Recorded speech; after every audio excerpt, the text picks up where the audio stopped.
Hi எல்லாருக்கும் வணக்கம். Welcome back to Sharat walks. இன்றைக்கு பார்த்தீங்கன்னா இந்தியா வீடியோ ஒரு விழிப்புணர்வு வீடியோ தான் இருக்க போகுது. என்னென்னு சொன்னால், இப்போ ஒரு 2 நாளைக்கு முதல் என்ன மாமா அவரால் தவறிட்டார். அது என்ன நடந்தது, இது உங்களுக்கு நடக்கக்கூடும். அப்போ அது சம்மந்தமான ஒரு காணொலியாக தான் இன்றைக்கு இருக்க போகுது. இப்போ 2 நாளைக்கு முதல் என்ன நடந்த அப்படின்னு சொன்னால், வவுனியாவில் இந்த இந்த கூமாங்குளம் சந்தி உங்களுக்கு நான் ஒரு வீடியோவில் காட்டியிருப்பேன். அதில் இருந்து கொஞ்சத்தில் இந்த பட்டாணிச்சூர் ரோட்டுன்னு ஒரு இது போகும். அதில் ஒரு ஹாஸ்பிட்டல் ஸ்கூல், அது எனக்கு வடிவாக தெரியலை. இப்போ கோவில் திருவிழா ஒன்று நடந்த ஒரு பிள்ளையார் கோவில் திருவிழா. இப்போ அதுக்கு மாமா போயிட்டு சைக்கிளில் போய் கொண்டிருந்தவர். இப்போ சைக்கிளில் போய் கொண்டிருக்கக்குள்ளே ஒரு இப்போ அவர் இந்த பக்கத்துலேருந்து வாராருன்னா இந்த பக்கத்தில் ஒரு ஓட்டோ வருது. இப்போ அந்த ஓட்டோ வரைக்குள்ளே ஓட்டோவை ஓவர்டேக் பண்ணி கொண்டு ஒரு லொரி வந்து அவரை இடித்து, இந்தியாவில் வந்து சைக்கிளில் வந்து அவரை இடித்து கொஞ்சம் தூரம் அந்த பிரேக் ரோட்டுன்னே இந்த பக்கத்தில் ஓவர்டேக் பண்ண பக்கத்தில் இருந்து பிரேக் போட்டு அந்த தடம் அப்படியே இருக்குது. இப்படி வளைஞ்சி போகுது. அது அடித்த அலையும் இழுத்து கொண்டு போகுது. அது இடுப்புக்கு மேலே ஏறிட்டு அந்த லொரி. இப்போ இதில் என்ன விஷயம்னு சொன்னால், ஓடின ஆளுக்கு வந்து லைசன்ஸ் இல்லை. இப்போ ஒரு சிலர் வந்து தங்களுடைய வியாபார நோக்கத்துக்காகவும் தங்களுடைய சுயநல, இப்போ தங்களுக்கு ஒரு வேலை நடக்கணும் என்றதுக்காக ஒரு ஓட்டுநர் உரிமமே இல்லாத ஒரு ஆள்கிட்ட இப்படி வாகனத்தை கொடுக்கல இப்படியான அசம்பாவிதங்கள் நடக்குது.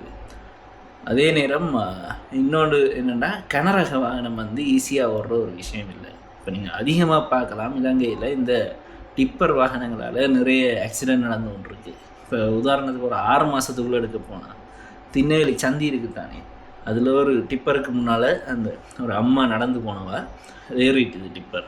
ஏன்னா டிப்பரால் ஒரு குறிப்பிட்ட இதுக்குள்ளே பார்க்கலாது. அதாலான ஒரு சில ரூல்ஸ் இருக்குது. என்னென்னா, ஒரு சில ரோட்டுகளில் டிப்பர் இந்த நேரத்தில், இந்த கனரக வாகனங்கள் இந்த நேரத்தில் ஓடிலாது. இப்போ அதுவும் நிறைய பேர் பின்பற்றதே இல்லை. அது வந்து இன்னொரு குடும்பத்துக்கு ஒரு ஆபத்தை அடைச்சி கொண்டிருக்கு.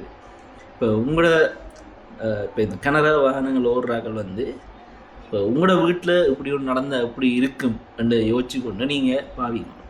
இப்போ லைசன்ஸ் இருக்கிற ஒரு ஆளுக்கு தான் கொடுக்கணும். வேண்டாம், ஹேண்டில் பண்ணுறது கஷ்டம். இப்போ சாதாரண வாகனத்தை விட கனரக வாகனம் வந்து ஹேண்டில் பண்ணுறது கஷ்டம். அதுக்கு தான் தனியாக ஒரு லைசன்ஸ் கொடுக்குறாங்க. அதுக்கு அப்போ லைசன்ஸே இல்லாத ஒருத்தர் அந்த லொரியை ஓடிக்கொண்டு போயிருக்க, அவர் வந்து ஓவர்டேக் பண்ணிக்கலாம், அவருக்கு பேலன்ஸ் இல்லைன்னு சொன்னால் எப்படியோ ஒரு ஆக்சிடெண்ட் வந்து நடக்கும். இப்போ இன்றைக்கு அவர்கிட்ட செத்தவர்கிட்ட போயிட்டு திரும்ப குருமங்காட்டுக்கு வாரம், அந்த குருமங்காட்டு சந்தியில் ஓவர்டேக் பண்ணல. அந்த ரோட் லைன் வந்து சென்ட்ரல் லைன் நேராக போகுது. அந்த இடத்துல ஒரு டிப்பர் ஓவர்டேக் பண்ணி கொண்டு வருது. முன்னுக்கு ஒரு ஆட்டோ வருது, நாங்கள் இங்கால ஆட்டோவில் வரோம், அவங்க ஓவர்டேக் பண்ணி கொண்டு வராங்க. இப்போ அப்படியான விஷயங்கள் இப்போ கனடாத்தில் நடந்து கொண்டு இருக்குது. இப்போ நீங்கள் கனரக வாகனம் ஓடுறீங்கன்னு சொன்னால் இப்படி ஓவர்டேக் பண்ணிக்குள்ளே கொஞ்சம் பார்த்து எங்கே ஓவர்டேக் பண்ணுறீங்கன்றதையும் பாருங்கள். மற்றது சரியாக தான் போகிறீங்களா என்றதையும் பாருங்கள். ஏன்னா நிறைய இடத்துல ஒரு சில இடங்களுக்குள்ள போகலான்னு சொன்ன இந்த குறிப்பிட்ட நேரத்தில் அந்த இடங்களில் நாங்கள் கனரக வாகனங்களை பார்க்கக்கூடியதாக தான் இருக்கு. இப்போ உதாரணத்துக்கு திண்ணவேலி சந்தியே நான் சொல்லுவேன், அதில் போட் போட்டிருக்கு, இந்த நேரத்துக்குள்ளே வரையலாண்டு போய் நின்றீங்கன்னா நீங்கள் பார்க்கலாம். இப்போ அப்படி எல்லா இடத்துலையும் நடந்து கொண்டிருக்கு. இப்போ இதுக்கண்டு ஒரு தீர்வு எடுக்க வேணும். ஏன்னா வாகனம் வந்தால் அதுக்கான சரியான ஒரு பனிஷ்மெண்ட் வந்து இருக்கும். இல்லைன்னு சொன்னால் இப்படியான ஆக்சிடெண்ட்டை நாங்கள் அடிக்கடி பார்க்க நேரிடும். இப்போ இன்னொரு இடத்துல பார்த்தீங்கன்னா, பஸ்ஸில் இருந்து பிள்ளை இறங்கி முன்பக்கத்தால் போயிருக்கு. அந்த நேரத்தில் அங்காலேருந்து ஓவர்டேக் பண்ணி கொண்டு வந்து இன்னொரு கனரக வாகனம் பவுசர் உண்டு அந்த பிள்ளையை அடிக்கிறது. இதில் என்னதான் பவுசரில் பிள்ளை இல்லை அப்படின்னு சொல்லி அவருக்கு வந்து ஒரு ஃபைனோட விட்டாலும் யோசிச்சு பாருங்கள், ஒரு உயிர் போகிற ஒரு இடத்துல இப்போ 300 பஸ் நிற்குதுன்னா கொஞ்சம் வெயிட் பண்ணி போகிறதுல பிள்ளை இல்லை. ஏன்னா கிணறு வாகனம் பகல் நேரத்தில், அதுவும் ஸ்கூல் முடிஞ்சு போகிற நேரங்கள், அந்த நேரங்கள்ல எல்லாம் கட்டாயம் அதுக்குன்ற ஒரு தனி ரூல்ஸ் வரும். இல்லைன்னு சொன்னால் நம்ம சொன்ன மாதிரி நிறைய இடத்துல நாங்கள் ஆக்சிடெண்ட் பார்த்து கொண்டு இருப்போம். கடைசி வரைக்கும் நாங்கள் ஆக்சிடெண்ட் நடக்குதுன்னு பார்த்து கொண்டு மட்டும்தான் இருக்கோம். ஒரு தீர்வு இதுக்காக வரணும். அடுத்தது வந்து பார்த்திங்கன்னா, இப்போ நாங்களும் இந்த ரோட் ரூல்ஸை வந்து எங்களோட வீடுகளில் சரியாக வலியுறுத்தி சொல்லி கொடுக்கணும். இப்போ சில இடங்கள் இப்போ நான் சொன்னேன் இதே மாதிரி இன்னொரு ஆக்சிடெண்ட் இன்னொரு இடத்துல நடந்திருக்கு.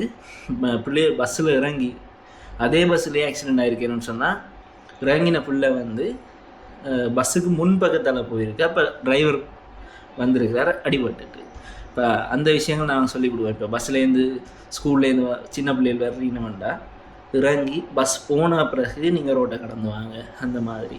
அதே நேரம் இப்போ கனரக வாகனங்கள் வந்து லோடோடு வருது அப்படின்னு சொன்னால் அது டக்குன்னு நிப்பாட்டுற கஷ்டம். இப்போ ஒரு குறிப்பிட்ட தூரத்துக்கு முதலே பிரேக் போட்டால் தான் நாங்கள் எல்லோ லைனில் க்ராஸ் பண்ணாலும் அது ஒரு குறிப்பிட்ட தூரத்துக்கு முதல்ல அவங்க பிரேக் போட்டால் தான் அதில் நிப்பாட்டக்கூடியதாக இருக்கும். அப்போ நாங்களும் ஒரு சில இடங்களில் கவனமாக இருக்கணும். இப்போ இந்த விஷயங்கள் வந்து ஏன் சொல்கிறேன்னு சொன்னால் இது நாங்கள் நிறைய பேர் பைக்கில் ஒய்க்கிலேயே இங்கே ரோட் ரூல்ஸ் ஃபாலோ பண்ணுறேன். அதுகளை சரியாக நாங்கள் திருத்தி கொள்ளுவோம். இப்போ அதுக்காகத்தான் இந்த விஷயங்கள் சொல்கிறேன்.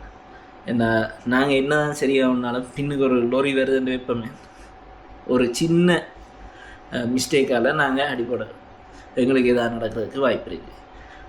அடுத்தது வந்து இப்போ நீங்கள் பிஸ்னஸ் பண்ணுறீங்க, இந்த லொரி அதில் டிரான்ஸ்போர்ட் பண்ணுறீங்கன்னு சொன்னால் அவைகிட்ட அந்த ஓடுறதுக்கான உரிமம் இப்போ டிரைவர் கிளீனர் 2 பேர்டையும் இருக்காண்டு பாருங்க. இப்போ கிளீனர் வந்து ஓட போகிறாரு டேக்குள்ள டிரைவர் விட்டு போட்டிருந்தாருன்னு சொன்னால் இப்போ உங்களோட லோடைத்தான் ஏற்றி கொண்டு போகுதுன்னு சொன்னால் நாளை பிரச்சனை வரைக்குள்ள அது உங்கள்கிட்ட தான் வந்து சேரப்போகுது. அப்போ நீங்கள் ஒரு பிஸ்னஸ் செய்கிறீங்க இல்லாட்டி இந்த டிரான்ஸ்போர்ட் செய்கிறீங்க அப்படின்ற பட்சத்தில் இந்த விஷயத்த மறக்காமல் செக் பண்ணுங்கள்.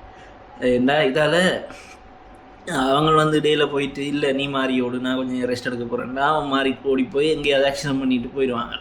கடைசியில் அது போய் விழ போகிறது உங்களுக்கும் அந்த டிரைவருக்கும் சம்மந்தமே இல்லாத ஒரு குடும்பத்தில். அதே நேரம் உங்களோட பிஸ்னஸ் தான் பாதிக்கப்பட போகுது. ஸோ இந்த விஷயங்களை செக் பண்ணிக்கொள்ளுங்க. அதே மாதிரி நீங்கள் லொரியதில் ஓடுறீங்க அப்படின்னு சொன்னால் உங்களுக்கு டயர்டுன்னா நிப்பாட்டிட்டு நிற்கிறது நல்லா டேக்குள்ளே. இப்படி கிளீனர்கிட்ட கொடுக்குறது, லைசன்ஸே இல்லாத ஒருத்தர்கிட்ட கொடுக்குறதெல்லாம் தவிர்த்து கொண்டால் மெட்டாக்களுக்கு நல்லா. இதுதான் நான் இந்த வீடியோ சொல்ல வந்தது. அடுத்த வீடியோவில் பார்ப்போம்.